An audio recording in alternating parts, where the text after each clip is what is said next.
2 Champions Leagues, 2 Europa Leagues, 2 Conference League now, 2 UEFA Cup Winners' Cups, 2 UEFA Super Cups, 6 Premier Leagues, 8 FA Cups and 5 Carabao Cups. Wow. The only club to win all of the UEFA trophies. I think they're 9th European trophy. That's unbelievable. They should have won the Inner City Fairs Cup back in like the 50s, and they would have really completed everything. It's pretty impressive. They even have a defunct tournament. The Cup Winners' Cup doesn't exist anymore. That kind of became the Europa League along with the UEFA Cup. We spoke about Enzo Maresca and the plan, I suppose, for him, the project, given that he's now been there a season for Chelsea. How do you think, or how close do you think he feels, Charlie, to the finished product for his side? Do you think he's just kind of getting there, or he feels like this is the finished article? No, I think they're a ways off from where they want to be. We're talking top of the Premier League. We're talking Champions League winners.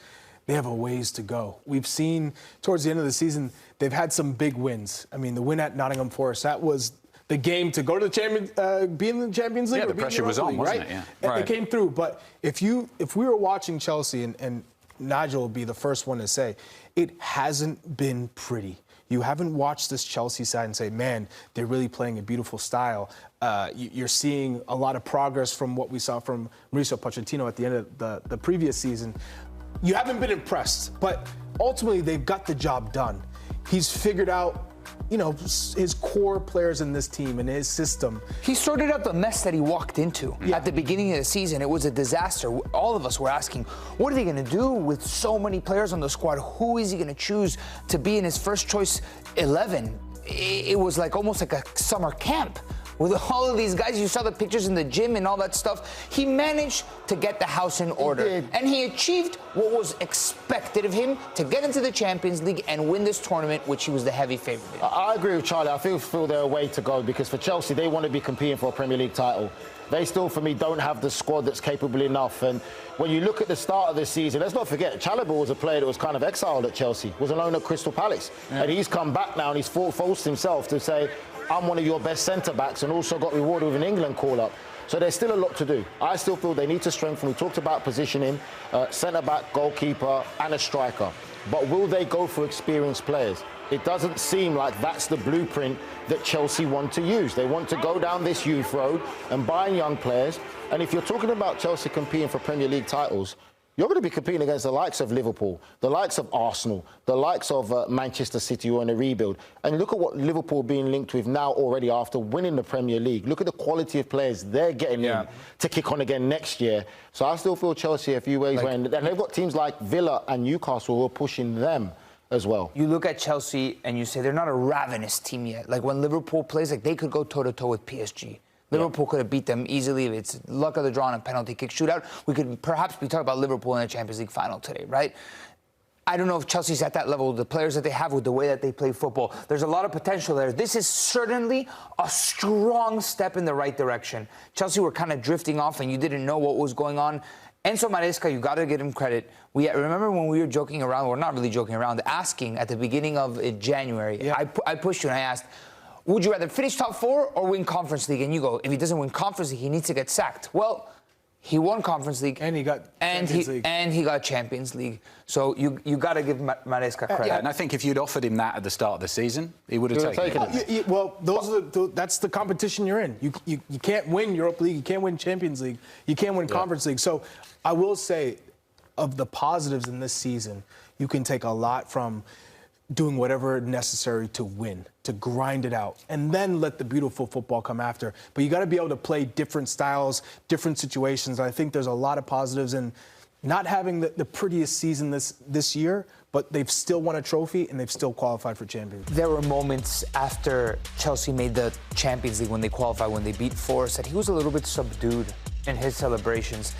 And I take Cole Palmer as a kind of like a no-nonsense guy. Like, all right, we haven't achieved what we should achieve. He wants to win. He wants to win at the highest level. Okay, but look at that's exactly it. Look at the environment he came from. City, you're playing against guys who have won Champions League, won Premier League season after season.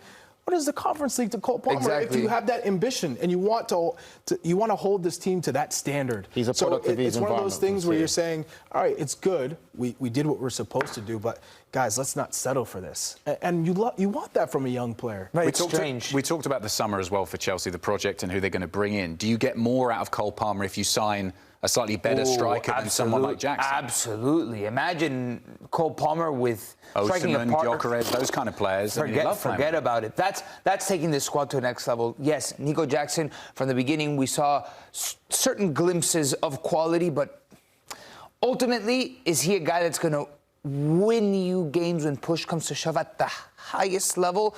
I'm not sure. No. But when you bring in a Gyökeres, well, that's also, we still have to kind of see that at a top 5 level, right? But from what I've seen from Gyökeres, I'm convinced that he is that type of guy. But Osimhen, for sure. Osimhen would be the perfect fit at Chelsea. But with Chelsea's blueprint and what they want to do and go young, I just don't see it happening. If it happens, unbelievable. But when you talk about How old is Osimhen? the character and how it would be, I think that he'll be Get the out of perfect there. fit. I'm a new hands off Isak. So I just think he would. And he made it obvious that he was a bit of a Chelsea fan when we interviewed him early on last year or this year when we spoke to Victor Osimhen. Yeah, it was before he went to Galatasaray, Yeah, actually. before he went, made it quite clear that he was a bit of a Chelsea fan. I think he'll be the perfect fit. The character, the personality, and he'll embed what it means to play for Chelsea.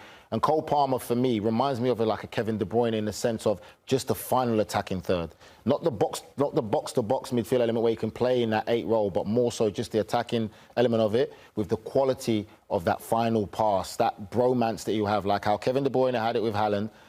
I think Cole Palmer can develop that with a real top-quality striker. So let's just tie a bow on this Conference League final, get the final thoughts. Nico, what do you think this means for Chelsea in terms of their history? How much of a building block is this for the next couple of seasons under Enzo Maresca? I think it means more for the Enzo Maresca project than anything really in the grand history of Chelsea. Maybe for the new ownership, it's their first title.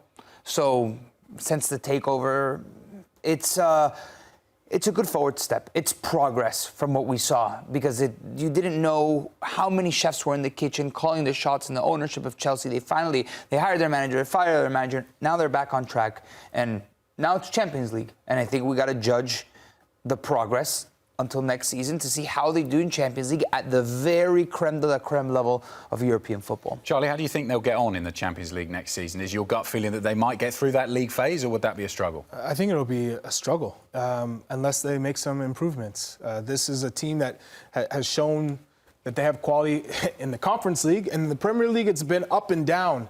We're talking about Champions League now, and that's another step forward.